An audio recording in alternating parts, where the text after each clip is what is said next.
Crime branch ഇപ്പോൾ വ്യക്തമാക്കിയിരിക്കുന്നത്. ഓട്ടോറിക്ഷകൾക്ക് സംസ്ഥാന പെർമിറ്റ് നൽകുന്നതിൽ എതിർപ്പറിയിച്ച് CITU സംസ്ഥാന ഘടകം ഗതാഗത കമ്മീഷണർക്ക് കത്ത് നൽകി. വിവരങ്ങൾ സൂര്യഗായത്രി തന്നെ നൽകും. സൂര്യ, നേരത്തെ CITUവിൻ്റെ തന്നെ മാടായി ഏരിയ കമ്മിറ്റിയാണ് ഇങ്ങനെ സംസ്ഥാന വ്യാപകമായി പെർമിറ്റ് അനുവദിക്കണമെന്ന് ആവശ്യപ്പെട്ട് ഗതാഗത കമ്മീഷണറെ സമീപിച്ചത്. ഇപ്പോൾ CITU സംസ്ഥാന ഘടകം എതിർപ്പറിയിക്കാനുണ്ടായ സാഹചര്യം എന്താണ്?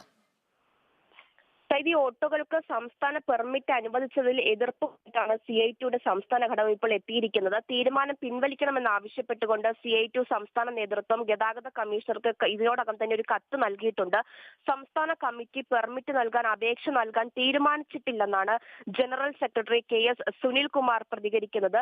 പ്രാദേശികമായി ആരെങ്കിലും അത്തരത്തിലൊരു അപേക്ഷ കൊടുത്തിട്ടുണ്ടോ എന്ന് പരിശോധിക്കുമെന്നും അദ്ദേഹം പറഞ്ഞിട്ടുണ്ട്. സംസ്ഥാന വ്യാപക പെർമിറ്റ് അപകടങ്ങൾ കൂട്ടുന്നതിനും സംഘർഷത്തിനും കാരണമാകുമെന്നാണ് CITU ചൂണ്ടിക്കാട്ടുന്നത്. പ്രാദേശികമായി ആരെങ്കിലും അപേക്ഷ നൽകിയിട്ടുണ്ടോ എന്ന കാര്യം പരിശോധിക്കുമെന്ന് CITU സംസ്ഥാന നേതൃത്വം വ്യക്തമാക്കിയിട്ടുണ്ട്. അതേസമയം സംസ്ഥാന വ്യാപക സർവീസ് നടത്താൻ ഡിസൈൻ ചെയ്തിട്ടുള്ള വാഹനമല്ല ഓട്ടോറിക്ഷ. അതുപോലെ തന്നെ സീറ്റ് ബെൽറ്റ് ഉൾപ്പെടെ സുരക്ഷാ സംവിധാനം ഓട്ടോറിക്ഷകളിൽ ഇല്ല. അതിവേഗ പാതകളിൽ 50 കിലോമീറ്റർ വേഗപരിധിയുള്ള ഓട്ടോറിക്ഷ ഇറങ്ങുന്നത് അത് അപകടം കൂട്ടുമെന്നാണ്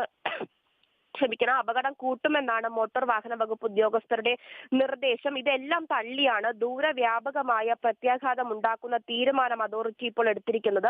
CITU സംസ്ഥാന കമ്മിറ്റി കൂടി തീരുമാനം തിരുത്തണമെന്നാവശ്യപ്പെട്ടതോടെ ഇനിയിപ്പോൾ നിർണായക തീരുമാനം എടുക്കേണ്ടത് അത് സർക്കാരാണ്. സർക്കാരിന്റെ തീരുമാനം എന്തായിരിക്കുമെന്നാണ് അറിയേണ്ടത്. ഈ CITU ഓട്ടോറിക്ഷ ഡ്രൈവേഴ്സ് യൂണിയന്റെ മാടായി ഏരിയ കമ്മിറ്റിയുടെ അപേക്ഷ പ്രകാരമാണ് സംസ്ഥാന ഗതാഗത അതോറിറ്റി ഇത്തരത്തിലൊരു തീരുമാനമെടുക്കലിലേക്ക് നീങ്ങിയത്. എന്നാൽ തീരുമാനം പിൻവലിക്കണമെന്ന് ആവശ്യപ്പെട്ടുകൊണ്ട് CITU സംസ്ഥാന നേതൃത്വം തന്നെ നിലപാട് അറിയിച്ചിപ്പോൾ രംഗത്ത് വന്നിട്ടുള്ള സാഹചര്യമാണ് നിലവിലുള്ളത്.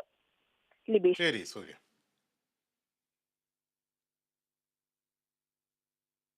റേറ്റിംഗിനായി മാധ്യമങ്ങൾ വിശ്വാസ്യത ബലികഴിക്കരുതെന്ന് മുഖ്യമന്ത്രി പിണറായി വിജയൻ. കൈരളി TVയുടെ 25ാം വാർഷികാഘോഷത്തിന്റെ ഭാഗമായി സംഘടിപ്പിച്ച മാധ്യമ സെമിനാർ ഉദ്ഘാടനം ചെയ്യുകയായിരുന്നു